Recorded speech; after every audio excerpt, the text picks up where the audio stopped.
La grande interview sur A-News Workwell, nous sommes avec Camille G1. Merci d'être avec nous, vous êtes la nouvelle directrice générale de la Poste Immobilier, bienvenue.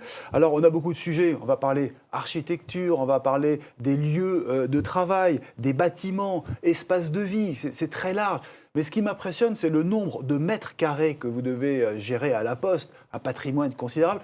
On commence par quel bout, j'allais dire, quand on est directrice générale de cette Poste Immobilier? De cette Poste Immobilier. Bonjour Eric, merci pour votre invitation.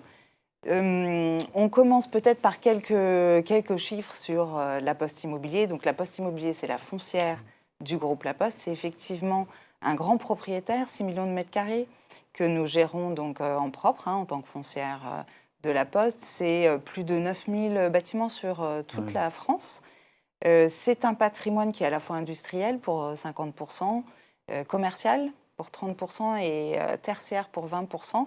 Et c'est un patrimoine très diversifié puisqu'on a des petits bureaux de poste de 200 mètres carrés jusqu'à des bâtiments emblématiques comme la Poste du Louvre de 30 000 mètres carrés. Donc voilà une très grande diversité, j'allais dire, de mètres carrés, d'implantation territoriale et par contre une très grande qualité, j'allais dire, de nos actifs qui ont été bien construits et qu'on a bien entretenus. Donc il y a un aspect architecture, il y a le beau, on peut dire, et en même temps dans une période de mutation, de transformation. Et ça, vous devez gérer ce point qui est très important. Oui, c'est ça. Alors c'est un patrimoine qui a été construit, j'allais dire, qui est très diversifié, qui a été construit dès le 19e siècle. C'est le siècle de la Poste, des PTT. Ce sont beaucoup d'hôtels des postes qui ont été construits par des architectes du corps des PTT. Il y a eu un corps d'architectes des PTT qui a été institué par l'État. Et donc, on a la chance d'avoir un patrimoine qui est à la fois extrêmement bien localisé, parce que la Poste en territoire, c'est quand même au centre des villes, qui a été bien pensé par ces architectes donc, emblématiques et bien construit.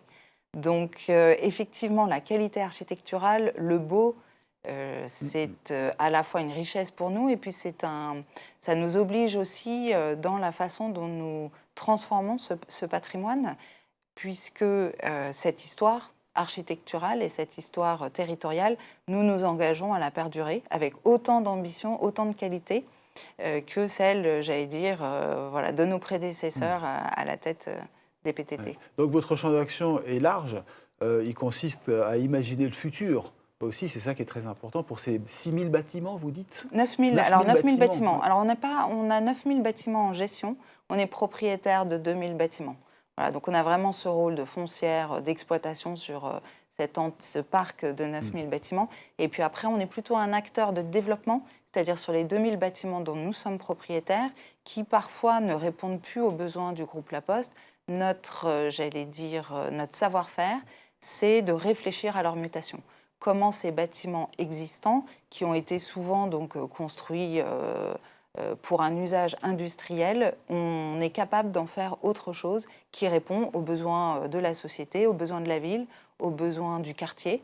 Et donc notre savoir-faire, c'est d'arriver à connecter à la fois l'existant, le besoin du territoire, le marché, parce qu'il faut équilibrer ces opérations, et la capacité du bâtiment à être transformé. Donc sans les fermer, bien sûr, c'est de la mutation. C'est de la mutation. Ce sont donc des bâtiments qui peuvent être vendus éventuellement et affectés à d'autres missions, exemple? Alors, on essaye.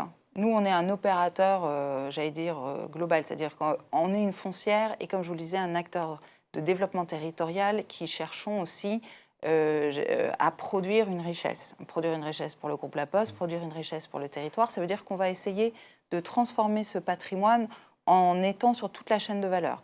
Donc on va être à la fois à l'initiative, j'allais dire, du programme, on va être maître d'ouvrage, c'est nous qui allons porter la transformation, qui allons investir sur cette transformation, et puis on va chercher à rester d'une façon ou d'une autre sur ces bâtiments transformés, puisqu'on est une foncière, puisqu'on est un acteur du développement, puisqu'on est l'image de La Poste aussi, on est l'image immobilière de La Poste. Donc on va aussi essayer de rester propriétaire, ce qui veut dire qu'on ne cède pas systématiquement nos bâtiments transformés. Ça dépend en fait des programmes qu'on développe et des produits qu'on fait. Je vous donne un exemple. Généralement, on fait des transformations avec une forte mixité programmatique. On va rester propriétaire, par exemple, de la logistique urbaine, du tertiaire, mais on va vendre les logements. Aujourd'hui, on ne garde pas les logements en propre, donc on va les vendre à des bailleurs sociaux. La Poste a un bailleur social qui s'appelle Poste Habitat.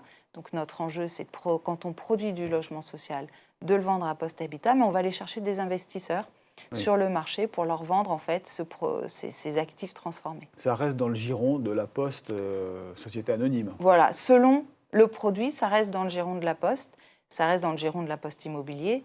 Quand on fait par exemple des résidences services seniors, puisque ça c'est un programme qu'on a lancé il y a maintenant 3-4 ans, on le fait parce que à la fois ça correspond à ce que porte la Poste en tant que service au territoire. Le vieillissement de la population, c'est un enjeu national.